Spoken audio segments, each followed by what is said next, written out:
Hello students, welcome to the steno tutorial. 60 शब्द प्रति minute की गति से 327 शब्द।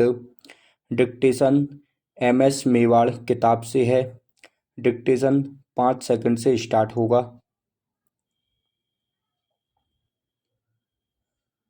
Yes, start. आज रक्षा मंत्री ने कहा कि देर सवेर भारत और चीन को परमाणु शक्ति से जुड़े मुद्दों पर आपसी विश्वास का माहौल पैदा करने की दिशा में बातचीत करनी चाहिए।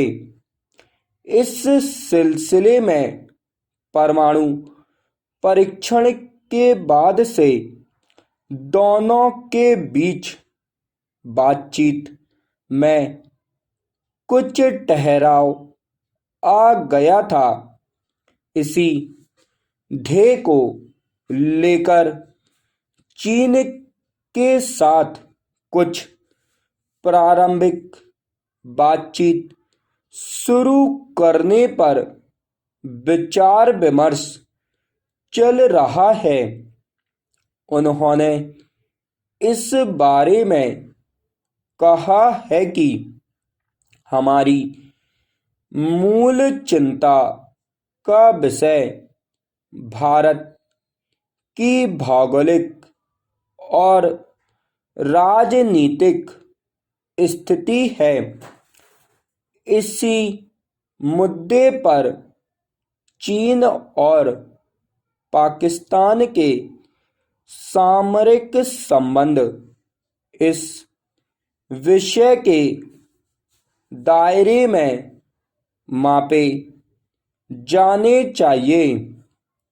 भारत और पाकिस्तान के बीच हुई वार्ता लंबी खिंच जाने से हमको निराश होने की जरूरत नहीं है, बल्कि दोनों पक्षों की ओर से बातचीत शुरू किया जाना एकमात्र सराहनीय कदम होगा।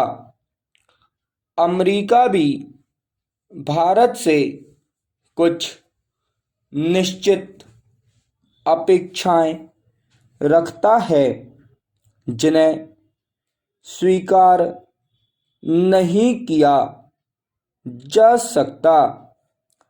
जिस चीज में हमारा हित ना हो उसको अस्वीकार किया जाना चाहिए। भारत एक बहुत बड़ा देश है। यह किसी भी हालत में किसी से कमजोर पड़ने वाला नहीं है। हमारे देश के अंदर बहुत शक्तिशाली देश बनने की सभी क्षमता और संभावना मौजूद है। भारत एक विकसित शक्तिशाली देश है, इससे इनकार नहीं किया जा सकता है। इसलिए अमेरिका को चाहिए कि वह भारत की सुरक्षात्मक चिंताओं को समझे और जो अपरिहार्य है उसे स्वीकार करना चाहिए। अमेरिका ने परमाणु एवं अनेक मुद्दों पर चीन के साथ पहले ऐसा ही कुछ किया था। उन्होंने कहा कि अमेरिका को यह समझना होगा कि दुनिया बहुध्रुवी जगत की ओर बढ़ रही है। भारत उन ध्रुवों में से एक है।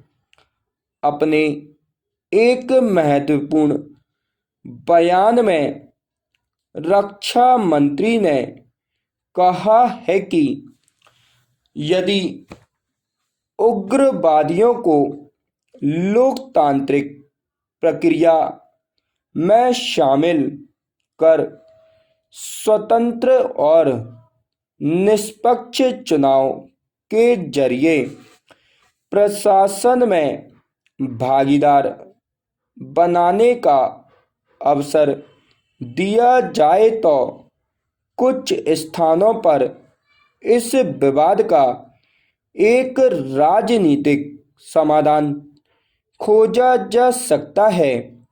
स्टॉप।